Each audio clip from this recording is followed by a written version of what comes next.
Hello guys, welcome to 7th HTML5 tutorial, and in this video I'll be talking about links. So before starting our video, I want to say that I have saved all these files in the same directory so that we don't have to specify the files again in our HTML document.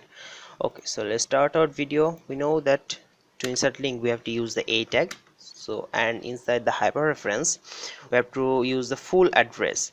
Now comes the interesting thing about the full address and what should I call it, the relative address. Okay, so there are two types of links or two types of address, and those are, one is absolute and another is relative.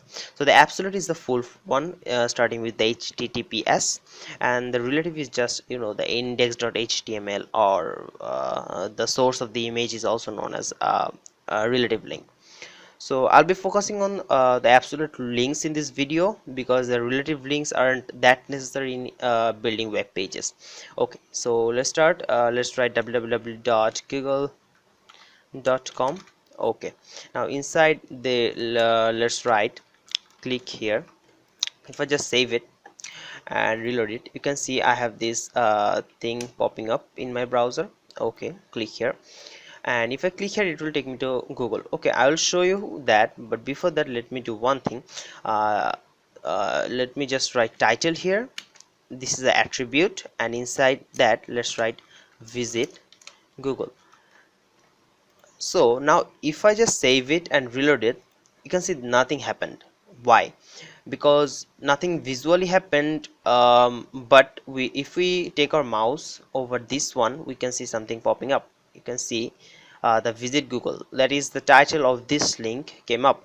That's why we use the title attribute. Now let's click here and it will take me to google.com. so there's no problem with this tag, and there's no problem with the hyperreference, and there's no problem with the title attribute. So but let's do one thing. I want to open the Google website in a new tab. So to do that we have to use the target attribute.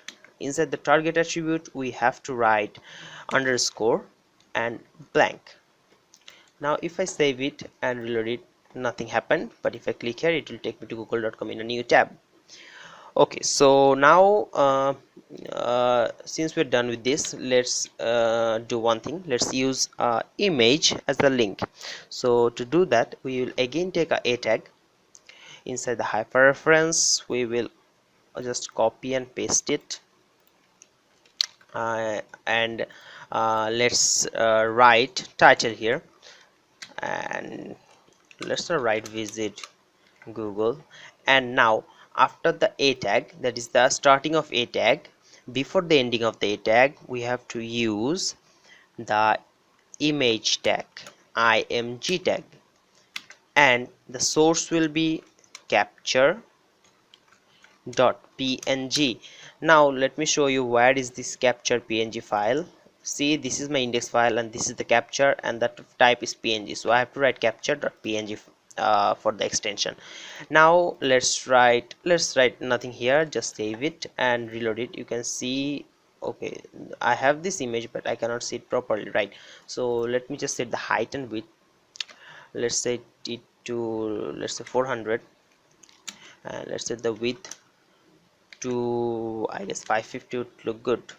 So if I save it and reload it, okay, I have like yeah, now it looks good. Okay, so if I just use a hr tag for the horizontal line, it will look more good, right? Okay, now yes, now if I click here it will take me to the Google web page, and you can see the title of the link, that is visit Google, is popping up. And let's try one more thing. Inside the hyperreference, remember to open the link in a new tab, you have to use the target attribute inside the a tag, not inside the image tag, right? So let's write target here, and let's write underscore blank. Okay, I wrote blank.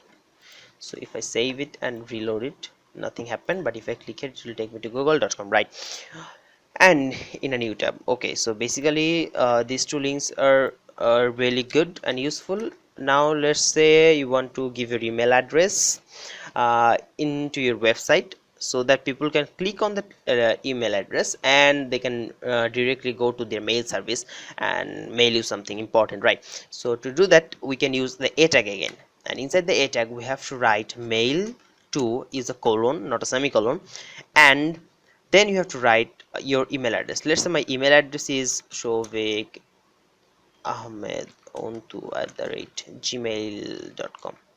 So now if I save it, and okay, just use, let me use a horizontal line tag, and let's write here mail me. Okay, I think that's good enough, right? Yes, I have this mail me thing coming up in my browser. If I click here, it will take me to somewhere. Let's see where it takes me. Taking me, okay, why is it taking so long? Yes, the Outlook 2007. So basically my mail service is Outlook in my PC, that's why it is popping up. And if you have any another mail service, then this link will take you to there, right? Okay, so let me just delete it, or and okay, so we have one more thing lastly. So how to use button as a link. So I know I haven't teach you how to use a button or how to create a button, but I will show you how to use a button to link.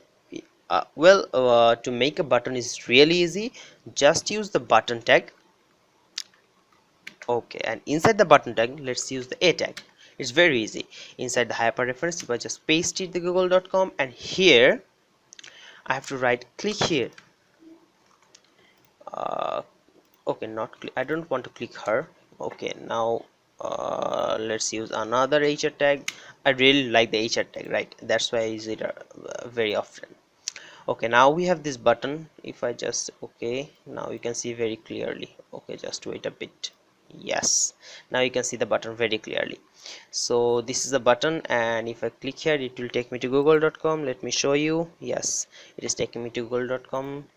And usually all the attributes are same for the hyperreference. You can use the title and you can use the target attribute to open the the website in a new page, or sorry, in a new tab. So basically these are everything about links you need to know before you need to know to create a good web page. So stay tuned with Cratcode. We'll be teaching you further more things very clearly like this one, and please subscribe and share this video. Thank you. Goodbye.